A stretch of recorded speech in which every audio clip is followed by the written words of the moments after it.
The story begins with a monk who would tell the Tathagata, Buddha, every day, "I have conquered my mind, now it cannot disturb me." So one day, Gautama Buddha said, "All right, go to the south and beg for alms. This is your final challenge." Then, the next day, the monk, feeling troubled, said, "I made a big mistake, but now I will not go begging in that direction again." The story unfolds when a prince from a great kingdom renounced his royal palace and everything to join the Buddhist Sangha. In the initial days, the new monks learned to meditate.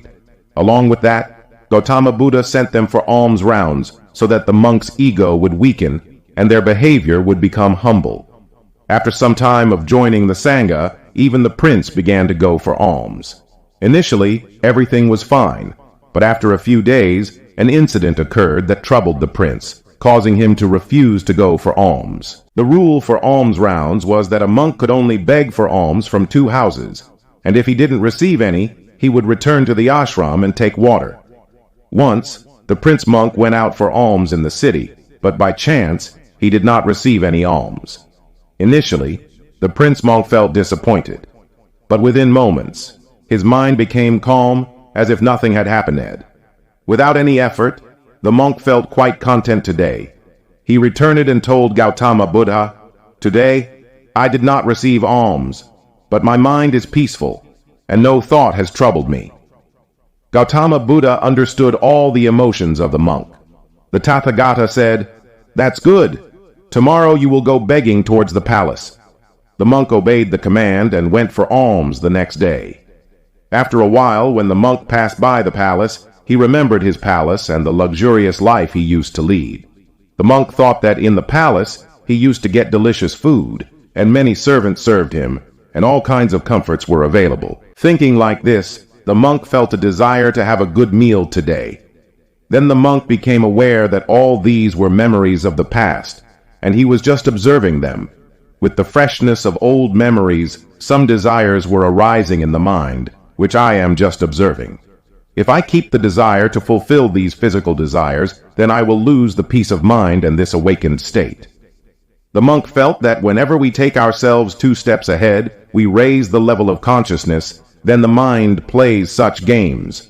When we start calming the mind, then the mind tries its best to make us restless. The monk was very happy thinking this, because today he had gained a deep understanding and subtle insight into the mind through self-contemplation. The monk returned to the ashram and told Gautama Buddha everything, saying, "Tathagata, today by your grace I have attained subtle insight. The mind wants to entangle us in desires repeatedly. Seeing the palace reminded me of past joys too, but even today thoughts did not touch me." Gautama Buddha said, "That's good. Tomorrow go south of the city. There is a mansion there. Come back after giving advice on the mind and thoughts." The monk was very happy. Today he was walking fast because he was going to give advice. But friends, this time's journey was going to be tough for the monk. After a while, the monk reached the mansion and called out for alms. Upon hearing the call, a beautiful young woman came out. The monk thought that upon seeing the beauty of this woman, I should not have any thoughts in my mind, because my purpose of coming here is to give her advice. The woman greeted the monk and said, "Come, first take your meal." The monk ate, then thought of taking some rest before giving advice. While the monk was thinking all this, the woman said, "Sir, you have just eaten, now take some rest, then start giving advice." Hearing this, the monk became alert. Whatever plan he was making in his mind, this woman was doing it without saying anything. The monk thought, "This is all a coincidence. People must relax after eating here." Then the monk lay down to rest and started thinking that the woman is very intelligent, and her beauty is unmatched. If I were a prince, I would marry such a woman. Such thoughts were running in the monk's mind. Meanwhile, the woman came again and said, "If you were a prince, how would you give me advice? Mr. Monk, you came to give me advice, right?" As soon as the woman said this, it became clear to the monk that the woman could read minds. The monk became nervous and asked, folding his hands, "Can you read my mind?" The woman said, "Excuse me, while meditating my mind has become calm. Therefore it's very easy for me to feel the thoughts of others. Their emotions become apparent to me." When the monk heard this, the ground slipped from under his feet. Without saying anything, the monk immediately headed towards the ashram. While walking on the way, the monk's mind was racing. His restlessness increased. The monk began to question himself. Why such thoughts were coming to him about the woman? What must she have thought about me? If this matter becomes known to people, what will they think about the monks and the Sangha? Today the monk was feeling very embarrassed, and he reached the ashram shortly after. When the monk reached Gautama Buddha, the Tathagata saw that the glow had vanished from his face, and both his shoulders were slumped. The monk said to Buddha, "Now I will never go begging again." The Tathagata said, "First sit comfortably, then tell me, why is there so much exhaustion in your stride? Today, instead of a bright face, there is a feeling of gloom on your face." The monk explained everything and said, "Despite knowing everything, I was thinking about the woman's beauty and other things. I was completely defeated in mind. Now I will never be able to go in that direction again. I have deeply dishonored the Buddhist Sangha." Gautama Buddha said, "First of all, don't escalate your troubles. If something bad happens, don't immediately think that everything is over. Don't jump to conclusions without thinking. Secondly, pay attention to whether you are not using words with negative connotations and engaging in excessive criticism along with negative thoughts. For example, I always lose. There's nothing left in life. I am completely defeated in mind. I have no one with me." Because doing so makes the mind overly sensitive and disturbed, and it gets stuck in the cycle of negative thoughts. With the words of the Tathagata, the monk felt comforted. The monk asked, "If I had conquered my mind, then why did my mind trouble me?" Gautama Buddha said, "First understand how thoughts are generated. First something happens externally, then the inner mind reacts to that event. As a result, emotion or sensation is created in the body. Then, your conscious mind, meaning the conscious mind, reacts to this sensation or feeling. We call this last step thought."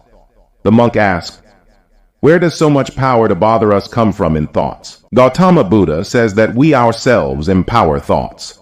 When you observe thoughts by labeling them as judgments, and right or wrong, you start reacting to them. You begin to have other thoughts along with one thought. As long as you judge yourself, your mind will continue to dominate you by showing you the negative. The monk asked, "Then how will the mind be peaceful?" Gautama Buddha said, "If there is a thought, then there is also a feeling in the body, because every thought manifests with a feeling. If you are feeling obscene thoughts, it means that there is a feeling, i.e., sensation in the body. And then you are thinking about it or reacting to it. And in this lies the way to calm the mind. It's difficult to observe every thought because thoughts move fast. But it's easy to observe the feeling in the body, i.e., sensation, because it persists for a while.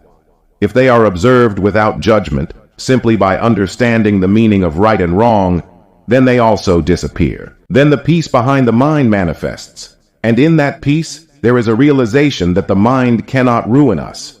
How does our subconscious mind get better? Through non-judgment. If we look at any human, event, or even our mind without judgment, then along with the mind, the subconscious mind also starts becoming healthy and calm on its own. If you had only seen that thoughts about this woman are only due to the reactions of my subconscious mind, and I am just observing it.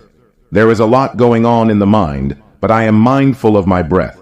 I am observing the reactions happening in the body. Even then you, being mindful, return to the observer state. The peace behind the mind is our greatest strength. We can easily calm thoughts, and one day realize that any kind of thought, worry, cannot actually surpass this peace. We are always detached from thoughts. Gautama Buddha says, "Remember, thoughts are with you. You are not with thoughts. You are always powerful with your thoughts, powerful with your fears and worries." Now you will go to the woman's house for alms for the next 7 days. And remember, do not judge your thoughts. Good and bad thoughts only knock on your door. Just remember, that you are that peace in which everything is manifesting. The next day, the monk set out, fully alert.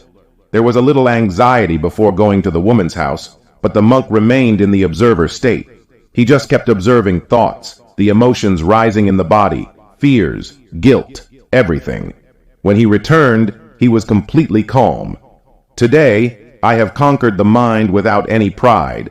Today, it has truly transcended the mind. Friends, if you liked this story and learned something new, then please like and share this video. And subscribe to the channel to receive notifications for similar life-teaching stories. How did you like the story? Please write in the comment box. Thank you very much for taking the time to watch this video.